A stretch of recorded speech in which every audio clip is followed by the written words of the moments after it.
अहिले लाखौं करोडौं जनताहरूले रवि लामिछानेलाई प्रतिशोध हो भन्दै गर्दा यत्रो ज्यानजी आन्दोलन हुँदा पनि नेपालका न्यायाधीशहरू अझै छुडिदिएको जस्तो देखिएन र त्यो ज्यानजी आन्दोलनबाट केही न केही पाठ त न्यायाधीशहरूले पनि सिकेकै होलान् र सिक्नुपर्ने जरुरी पनि थियो।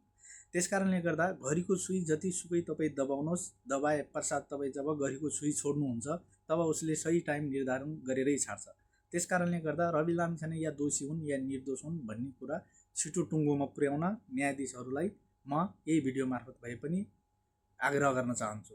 होइन भने यदि रवि लामिछानेले आदेश मात्रै जनतालाई र उनका समर्थनलाई दिएको खण्डमा के हुन्छ भन्ने कुरो कल्पना पनि सायद गर्न एकदम गाह्रो होला।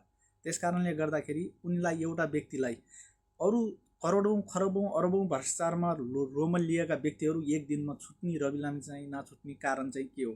यो आम जनताले बुझ्न चाहिरहेका छन् र यसको जवाफ खोजिरहेका छन् कि त्यस्तो चाहिँ के छ रवि लामिछानेसँग जुन व्यक्तिलाई धरौटी बुझाउँदा पनि छोड्न नसक्ने र अरू एयरपोर्ट घोटालादेखि लिएर हरेक घोटाला गरेका मान्छेलाई एक दिनमै 4-5 लाखमै धरौटीमै छोड्न मिल्ने। यो चाहिँ न्यायाधीशकै मुखबाट जनताहरूले सुन्न चाहन्छन्।